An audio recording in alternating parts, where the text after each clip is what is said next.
Hi, everyone. Before I begin my sermon today, I wanted to remind you that every Thursday morning at 9 Eastern, I have a wonderful, wonderful class, a really great group, and we meet on Zoom, and you're welcome to join us. Also, we have some really interesting events coming up. If do you know a single between the ages of 28 and 38, we have the Jewish Relationships Summit. Lisa Ben Shalom from Netflix Jewish Matchmaking is going to be joining me, and we're going to be doing an amazing, transformative summit. I call it like a fleece blanket for your relationships to really support relationships. They're the hardest job in the world, and so many singles need our support and they need our help. And so I encourage you to, if you know someone uh, who needs this, please send them this way, and or you can send me a note and I'll send you a link to the event. Also, if you want to become a matchmaker, if you like setting people up, Elisa Ben Shalom on May 23rd, she's going to be in Montreal, and she's going to be doing a whole program for becoming a matchmaker. Now, let's get started today. This week, we we honored Yom HaShoah. This year, Yom HaShoah means something, I think, different than it has in years past. I think it has a newfound purpose. I remember a couple of years ago, there was a commemoration of Yom HaShoah, and the Israeli Defense Forces Deputy Chief of Staff said that lately he had been noticing a very disturbing trend in Israeli society, building signs of behavior that reminded him of the behavior of the Nazis in Germany over 70 years ago. He was referring to the way that some Israeli soldiers treated Palestinian terrorists inappropriately. And he added that this behavior had to be rooted out. The next day,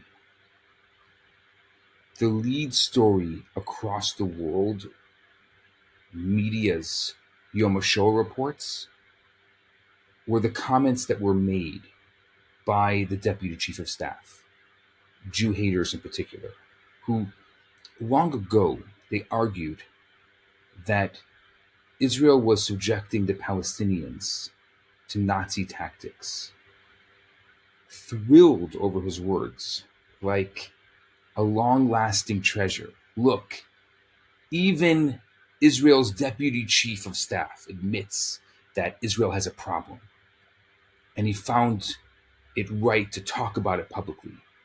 The Prime Minister, the Knesset members, rabbis, public figures, they had sharply condemned his comments.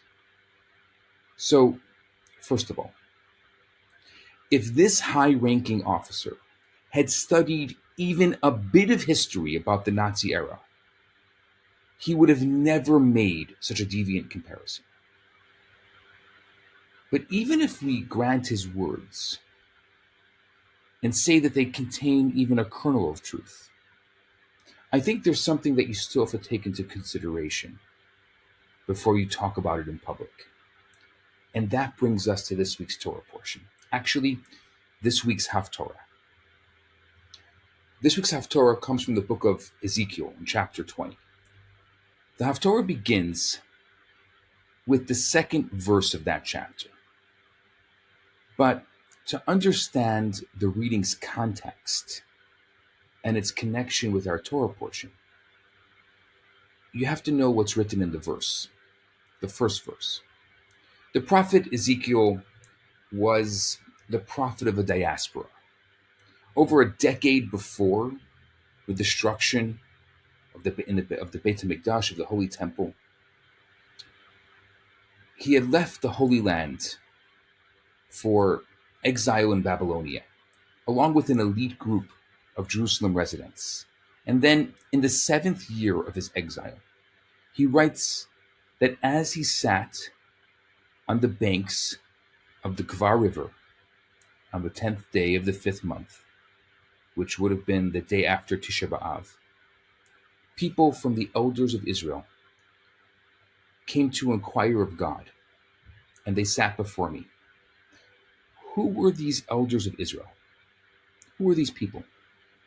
In Seder Olam, it says that these were Hananiah, Mishael, and Azariah, the famous 3 Jews who were thrown into the fiery furnace because they had refused to bow down to an idol. And miraculously, they emerged alive. It was they who came to Ezekiel, and they asked him to pray to God that the first temple not be destroyed. So our Haftorah begins with God's response to the elders via the mouth of Ezekiel. Now, through the prophet, God replies that the Jewish people are not behaving properly, adding that it's nothing new that they're acting as such. Rather, their forefathers also acted this way. But then the prophet gives us news that we never heard before. This is Ezekiel chapter 20, verse 7 and 8. He goes on to relate that God approached the Jewish nation while they were yet in Egypt. And this is, I quote, I'm reading this right now from the verse. And I said to them, pollute not yourself with the idols of Egypt. But they rebelled against me and would not consent to hearken to me. Neither did they forsake the idols of Egypt. Rashi, the foremost biblical commentator, he says that Aaron proclaimed this prophecy to them before God revealed himself to Moses in the burning bush.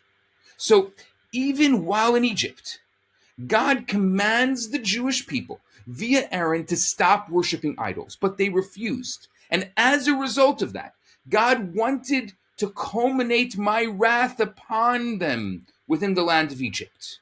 And that's the reason God did not do so, is that he did not want Egypt to say that he destroyed them in Egypt because he was not able to take them out of Egypt. Do you understand?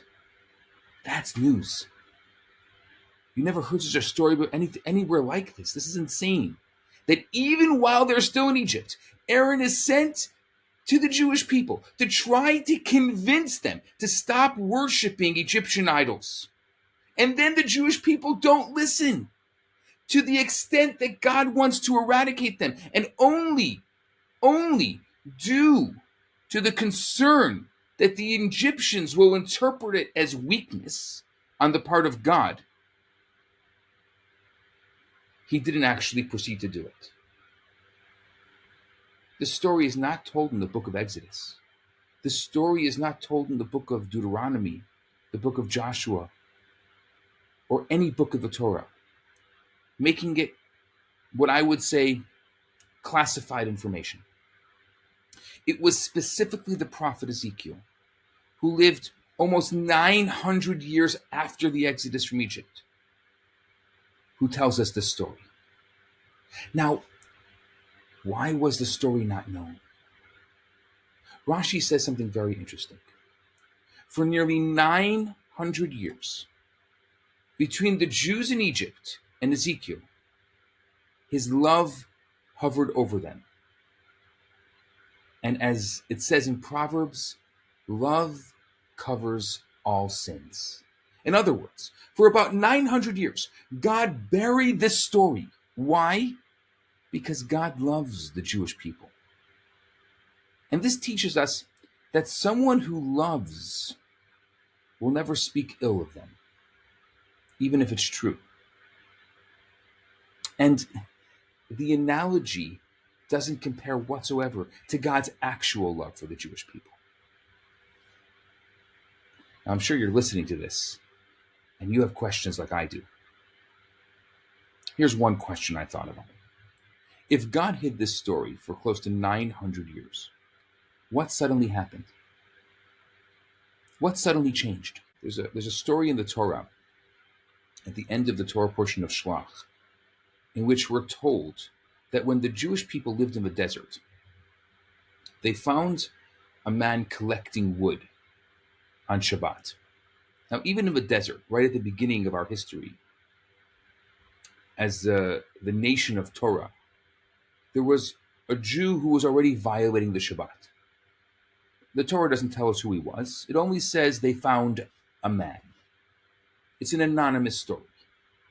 But the Talmud, the tractate of Shabbat, 96b, discusses the question of who this anonymous wood gatherer was.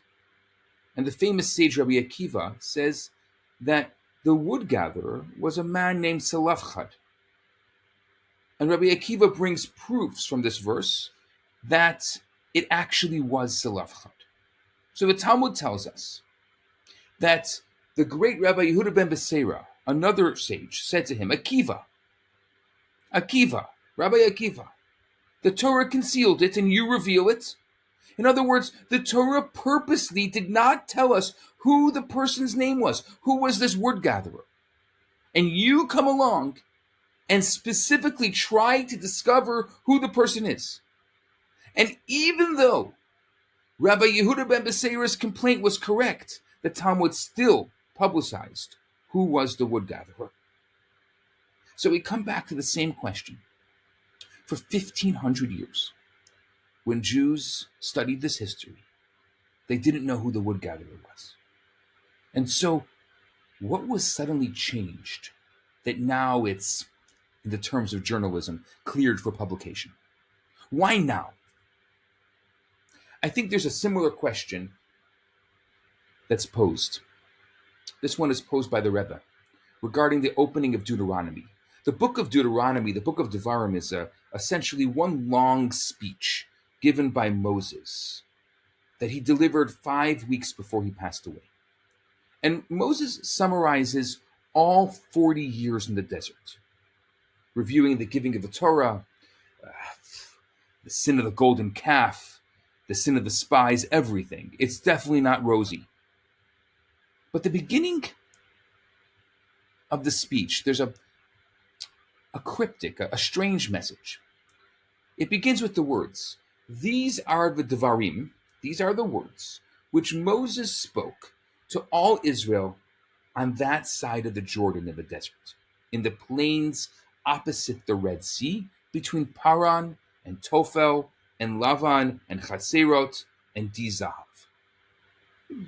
Direct place where they were. Now, so what we have here is a recording of places without any obvious reason to mention these places. What is in the desert? What is in the plain?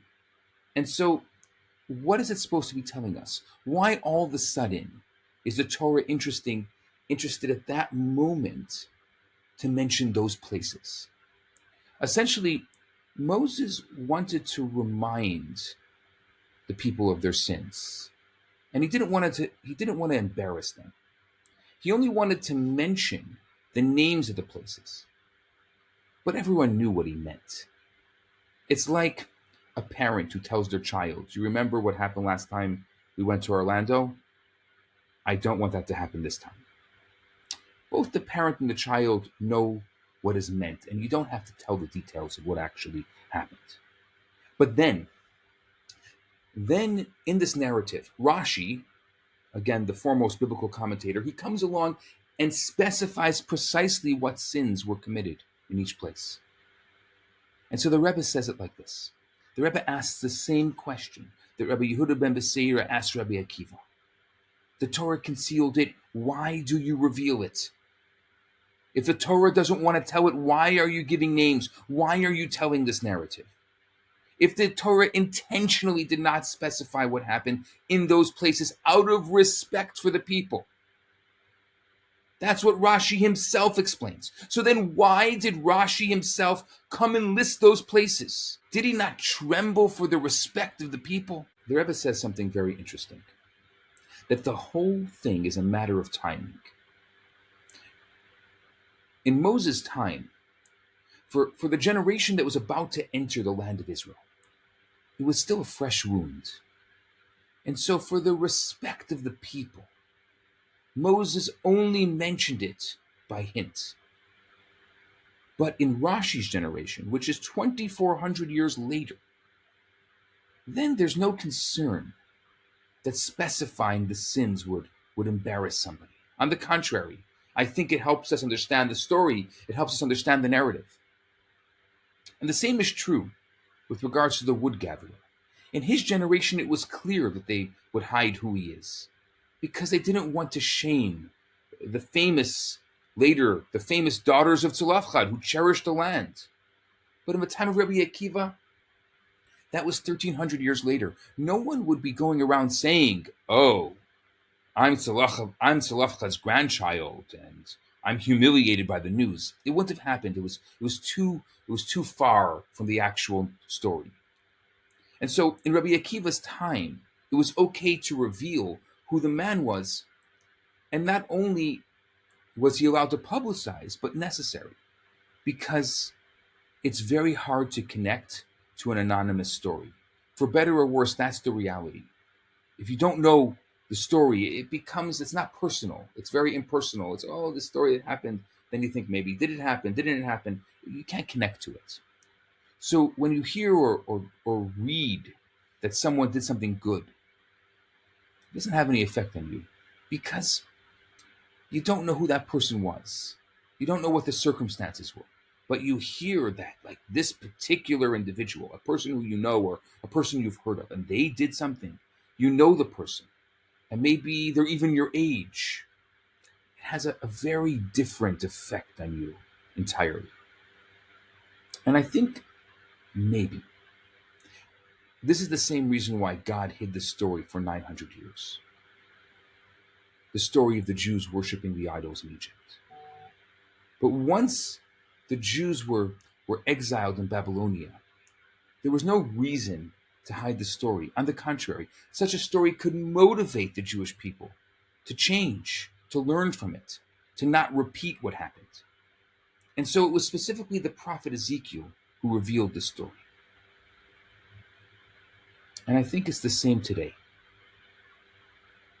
Classified government information is often kept under wraps for 100 years, or at least a good few decades. And only then does the government allow the archives and the files to be revealed so the public can learn their contents.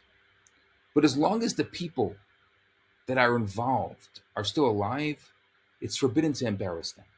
But a generation or two later, there's no longer any concern for that embarrassment.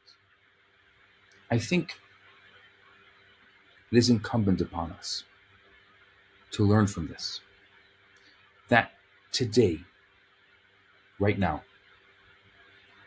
as Israel has taken such a public image, such a public view, so many people are talking, so many news headlines, and there are so many who speak of the shame of Israel. I think for us, it is prohibited today, even if it's true. But what is permitted and what is necessary today is to speak of the praise of Israel. The Rebbe would often quote from the sages, it's a mitzvah to publicize those who do a mitzvah. Today, the only thing that we should be doing when it comes to Israel is to praise and to publicize that praise. I know it's hard because I speak a lot about independent and critical thought and about the nuance, living in a world of nuance and not going to extremes. And it's often there are situations like this in small ways. I'll give you a small example. Sometimes on Google, I'll see people reviewing, Jewish people reviewing a kosher restaurant negatively, like really negatively.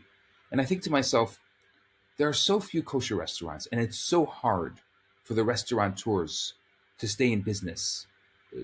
And I'm keep kosher, and I want to be able to have that ability to go to a kosher restaurant. And so I don't think it's in our best interest, especially in a public forum like Google, to write a negative review about a restaurant. It doesn't make any sense, even if it's true. Even if you think you're helping and you're going to save someone from making the same mistake you did. I don't think that that's our place. Certain things are the right thing to do, and certain things are not the right thing to do. And I think it's something similar right now with Israel, on a much more grandiose scale, obviously. It's our place to praise. It's not our place to condemn. It's not our place to challenge. First of all, if you want to really live in a world of nuance, we have no idea what's really going on. People say so many different things. There's such a mix of information that's coming out. And even if you have good sources information, how much do you know? Narrative is a funny thing, especially because there's this victor, there's this kind of conversation about who's the perpetrator and who's the victim. This is not our place. The truth is, if we have nothing good to say, we shouldn't say it at all. What we should be focused today is on doing a mitzvah, is on doing something good, is thinking and doing a mitzvah and sharing and hoping and wishing and praying that our 132 hostages come home safely unscathed today. That the soldiers, they're unharmed, that the people, the innocent people who are involved, who found themselves in this very difficult situation, that they should all be unharmed. That's the prayer and the wish and the mitzvahs that we should do. And my wish to all of you, my blessing to all of you, is may we all be inspired from this to do more mitzvahs and tell the world about it until the day that all the world knows what a mitzvah is, what that level of connection is. And may that day be with the coming of Mashiach, a day of peace, a day of prosperity, a day of goodness for all. Shabbat Shalom, everyone.